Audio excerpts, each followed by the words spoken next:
All right, let's get right into it. We're going to break down 5, frankly, game-changing copywriting secrets that are going to completely transform how you talk to your customers. We're talking about making sure your message actually gets heard and, more importantly, remembered. But let me ask you something first. Does it ever feel like your marketing is, well, invisible? Like you're putting out all this great stuff, amazing products, awesome content, but you're just met with silence? Yeah. If you're nodding along, you're not alone. And it turns out there's a really simple reason for it. And this is it. This is the big one, the single biggest mistake that makes most marketing just fade into the background. We get so wrapped up in our new features, our company's history, our mission, that we totally forget we're supposed to be having a conversation. We end up talking about ourselves instead of to the person on the other side of the screen. Okay, so secret number 1, and this is a hard truth, but you got to embrace it. Your customer is selfish. Every single person who ever reads your copy, clicks your ad, or visits your site has one question on their mind, and you have like 5 seconds to answer it. What's in it for me? Now, selfish sounds kind of harsh, right? But it's not a bad thing. Not really. It's just human. As this quote explains, it just means that before someone gives you their attention, let alone their money, they need to know what they're getting out of the deal.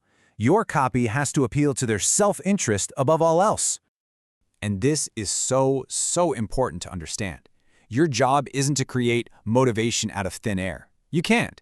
Your job is to be a bit of a detective, to figure out what your customer already wants, what problems they already have, and then connect the dots for them, showing how you are the answer. Which brings us perfectly to secret number 2. If everyone is walking around asking, "What's in it for me?" it means they see the world from one perspective, their own.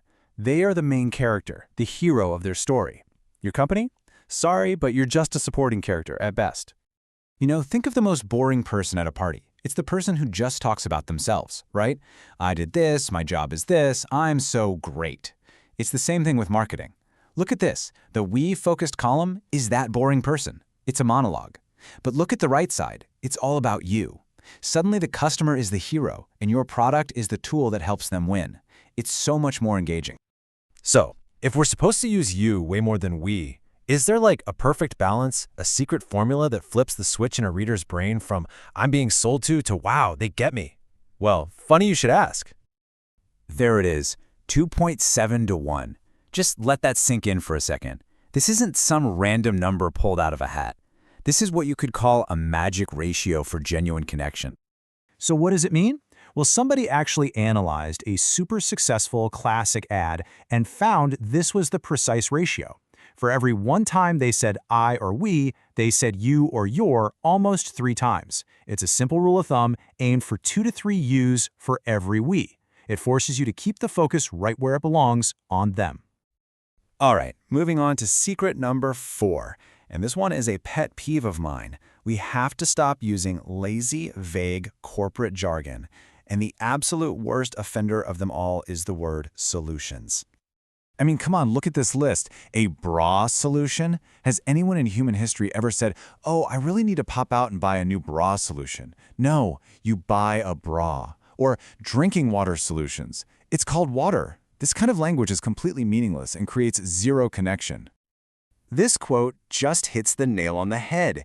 It comes from a story where the author's son sees a van for joinery solutions. He asks his dad why it doesn't just say they make handmade hardwood window frames. And when his dad says it's to sound modern, the kid says this. He's right.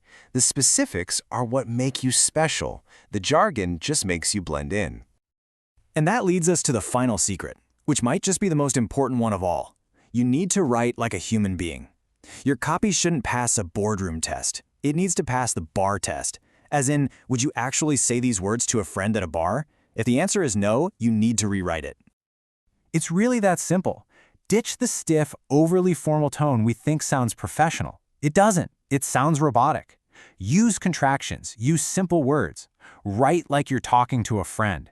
That's how you build real trust and rapport with people. This is the exact mindset you need to be in. Forget about writing for a faceless audience or a target market. Just picture one person, your ideal customer, and then just write to them. It'll make your writing so much more personal, direct, and 1,000 times more effective. So let's recap. Here's your brand new go-to checklist. 1. Answer what's in it for me immediately. 2. Make them the hero of the story. 3. Aim for that 2.7 to 1 you to we ratio. 4. Ditch the jargon and sell specifics. And 5. Always, always write like you talk. Seriously, don't just file this away. Use it. The very next time you're writing anything, an email, a social media post, whatever, pull up this list. Actually, you know what? Go ahead and save this slide right now so you have it handy. I'm going to leave you with one last question to think about. We spend all this time and money perfecting our product, our business strategy, our pricing, but what if the biggest thing holding you back isn't your product at all? What if it's your pronouns? Just something to think about.